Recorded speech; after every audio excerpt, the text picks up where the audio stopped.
இந்த மெசேஜ் தான் நிறைய சர்ச்சுகள்ல வாட்ஸ்அப் குரூப்ல பரப்பப்படுது. இதோட கடைசி இது கொஞ்சம் நான் படிக்கிறது உங்களுக்கு போர் அடிக்கும். ஆனா தயவு செய்து கேளுங்க.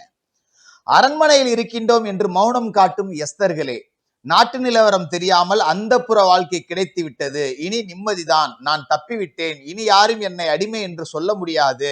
ராஜ வாழ்க்கை எனக்கு கிடைத்து நான் பட்ட கஷ்டத்திற்கு எல்லாம் கர்த்தர் பரிகாரம் தந்து விட்டார் என்று விவரம் தெரியாமல் இருக்கும் எஸ்தர்களே, நாட்டில் நடப்பது உங்களுக்கு தெரியுமா? ராஜா இனி நம் கையில் தான். யார? விஜய், தமிழக முதல்வர் விஜய் அவர்களை சொல்றாங்க. ராஜா இனி நம் கையில் தான். அவர் ஒரு கிறிஸ்டினா. சபாநாயகர் இனி நம் கையில் தான். அமைச்சர் இனி நம் கையில் தான். அமைச்சர் அல்லோலியா சொன்னார், சபாநாயகர் வசனம் சொன்னார் என்று நீ கொண்டாடுகிறாய். ஆனால் இதன் பின்னணியில் நடப்பது என்னவென்று தெரியுமா? அதாவது இவங்கெல்லாம் கிறிஸ்டின் நினைச்சு நீ இவங்களை சப்போர்ட் பண்ணிட்டு இருக்க, ஆனா அப்படி கிடையாது அப்படின்னு சொல்லிட்டு பாராளுமன்றம் சட்டம் இயற்ற தேவையான எம்பிக்கள் சங் பரிவார் குழுக்களால் விலை பேசப்பட்டு சரியான மெஜாரிட்டி எண்ணிக்கையை நோக்கி நகர்ந்து கொண்டிருக்கிறார்கள். டே லூசு பயிலுங்களா, டிவிகே எம்பி இல்லடா, இனிமே தாண்டா வரணுமே.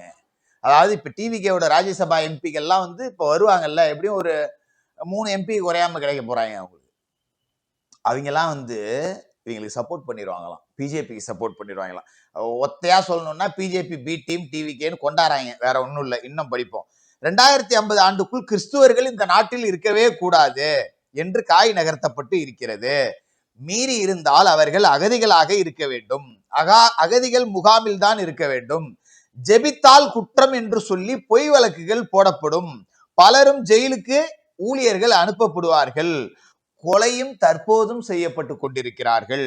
நரபலி கொடுத்து சாமியார்கள் மற்றும் பூசாரிகள் இரத்த பலிகள், காளை மற்றும் குதிரை யாகங்களை நடத்தி மக்களை அறியாமை என்னும் மயக்கத்தில் விளைவித்து கட்டுப்பாட்டுக்குள் வைத்து மிகவும் இலகுவாக காரியம் சாதிக்கிறார்கள்.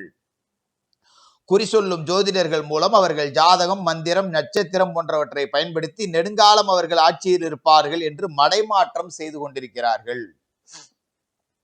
அதாவது மோடி தான் ஆழ்வார்னு மடமாற்றம் செஞ்சுட்டு இருக்காங்க குறி சொல்ற ஜோதிடர்கள் வச்சு.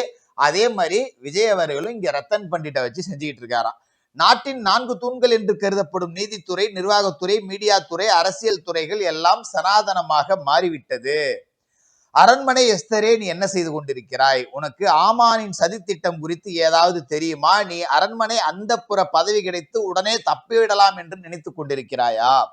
உன் அமைச்சர் வசனம் சொன்னார், அலோலியா சொன்னார் என்பதாலேயே நீ தப்ப முடியாது. நீ கூட நின்று செல்ஃபி போட்டோ மாறி மாறி எடுத்து விளம்பரம் தேடி தப்பலாம் என்று நினைக்கிறாயா? தப்ப முடியாது. இப்படி ரீல் விட்டு என்ஜாய் செய்து கொண்டிருக்கும் தமிழ்நாட்டில் என்ன நடக்கிறது தெரியுமா? வந்துட்டாங்க தமிழ்நாட்டுக்கு. அதாவது இப்ப பிஜேபியில இருந்து தமிழ்நாட்டை கனெக்ட் பண்றாங்க.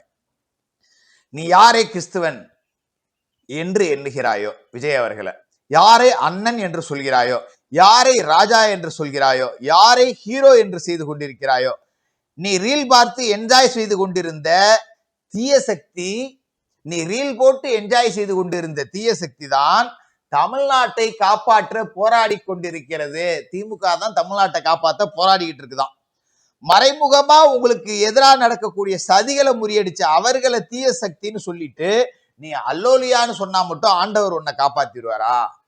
கொலை, கொள்ளை, கற்பழிப்பு, போதை இல்லாத நாட்கள் ஏதாகிலும் உண்டா இந்த ஆட்சியில? இப்ப திமுக ஆட்சியில பாலாறும் தேனாரும் ஓடிச்சுல்ல. இப்ப இந்தி வந்து சிபிஎஸ்இ ஸ்கூல் வழியா நுழைந்துருச்சான் இந்த ஆட்சி வந்த உடனே. பச்சா பச்சா திட்டி கொடுவோம். அப்புறம் எனக்கு அப்படி வருது. அப்ப திமுக ஆட்சியெல்லாம் இங்க சிபிஎஸ்இ ஸ்கூல் இல்லையா, மயிறு புடுங்கிட்டா இருந்தாங்க. திமுக கட்சியிலேயே ஸ்கூல் நடத்துறாங்க, சன்சைன் ஸ்கூல். தெரியுமா தெரியாதா? பைத்தியங்களா? உன் குடியுரிமை கேள்வி கொண்டிருக்கிறது. கடவுச்சீட்டு, ration card, Aadhaar card, voter ID எல்லாம் குடியுரிமை நிரூபிக்க செல்லுபடி ஆகாதாம். கிறிஸ்துவர்களின் எஃப்சிஆர்ஏ சட்டம் குறித்து யாராவது வாய் திறந்தார்களா?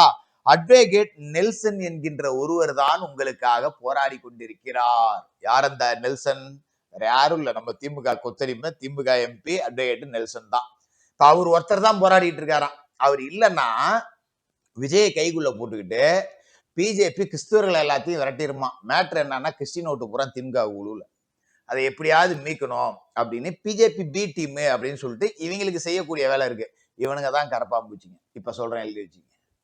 இதை ஆராய்ச்சிங்கன்னா இதுக்கு பின்னாடி கரப்பாம்பூச்சி கூட்டம் இருக்கும். அந்த கரப்பாம்பூச்சி கூட்டம் திமுகவுக்கு சப்போர்ட் பண்ணுது. அப்ப கரப்பாம்பூச்சிக்கு அந்நிய சக்திகள் மட்டும் ஃபைனான்ஸ் பண்ணல, திமுகவும் பண்ணும். தூத்துக்குடி போராட்டத்துக்கு திமுக ஃபைனான்ஸ் பண்ணோம். எப்படி கெட்ட பேர் எடுத்து கொடுத்தான். பழைய ட்ரிக்க ஆரம்பிச்சுட்டாங்க மறுபடி. ரொம்ப கவனமா இருக்கணும் தமிழக முதல்வர் விஜய் அவர்கள். இந்த மாதிரி கரப்பாம்பூச்சிகளை ஹிட் அடிச்சு கொல்லுங்க. வாங்கிட்டு வர்றதுக்கு தயாரா என்ன மாதிரி ஆட்களும் இருக்கும். 2 பேரும் சேர்ந்து அடிச்சு கொண்டுடுவோம். தொடர்ந்து பேசுவோம்.